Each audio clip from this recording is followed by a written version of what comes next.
Billy, talk to me about the Gator encounter. Yeah, we were on number 6 green, and I just putted out, went to the left side of the green there, ready about to walk to 7. I saw the Gator coming across.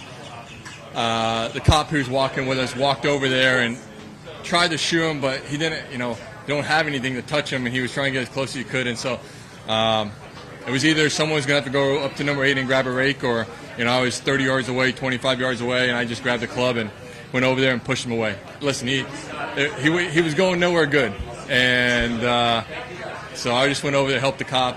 As Cam said before I went over there, he goes, what is he going to do, trying to use a taser on him? But I think he had to get a little close on that one to try and make it effective. That's a move of a man who's lived in Florida a long time. Yeah, I'm not afraid of Gators. Listen, as I tell most people, I said, they're more afraid of you. Majority of the time, they're only going to come after you.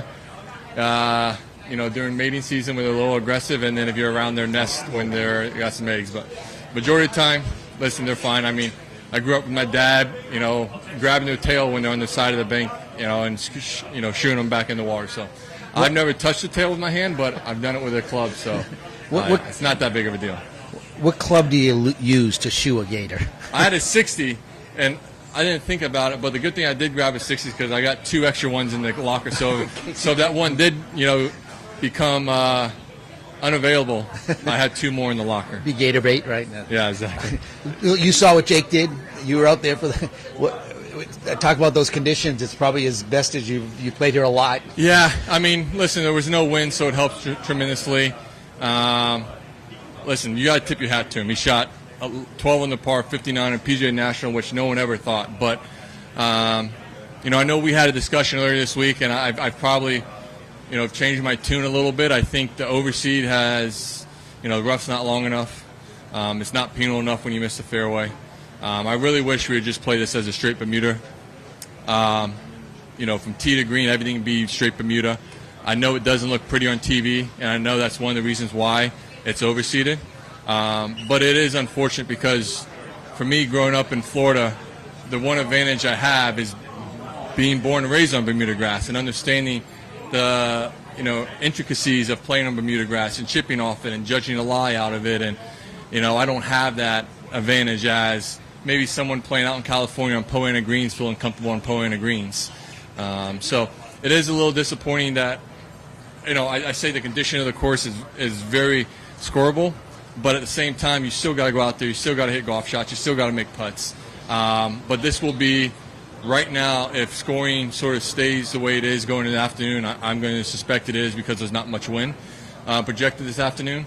This will be the lowest scoring average in the history of this tournament by, I'm going to say, a shot and a half. That's about what it is, yeah. And like I said, it's just a little disappointing because it's such a great test of golf. And like I said, the conditions, no wind. We've had rain this week, makes it softer. But I think if you add the Bermuda factor in, if you had Bermuda rough and Bermuda fairways, and if you miss green, you had to chip it off Bermuda instead of overseeded rye, it just makes it a little bit tougher. But listen, there's 3 days left. Hopefully the wind picks up. Hopefully we see a little bit of PGA National because it is fun playing this golf course when it's tough. I think a lot of us do enjoy it. I think, Sepp and I talked about that, and Cam Young, we all 3 talked about how enjoyable it is to play a really tough golf course and not have to feel like you got to go shoot 5, 6, 7 under par normally. 2, 3 under is a really good round here.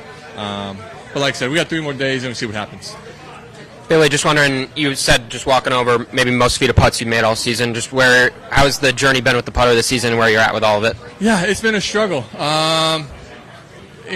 Mechanically, the setup hasn't, there's been maybe 1 or 2 weeks where it's felt pretty good. And then at the same time, I've hit a lot of good putts that burned edges. Like this morning, I hit a good putt at 11 and 14 and 15 that I thought I made. And, a dimple, more of a break, and all 3 of them are in the hole. And so it's been that way a little bit. And it's been nice to make the last 2 on 8 and 9. But the consistency in the putting stroke and the way the ball's coming off just hasn't been there this year, which is unusual. I don't usually struggle that much with my putting. I can fix it quickly. And Todd Anderson and I have worked really hard on it.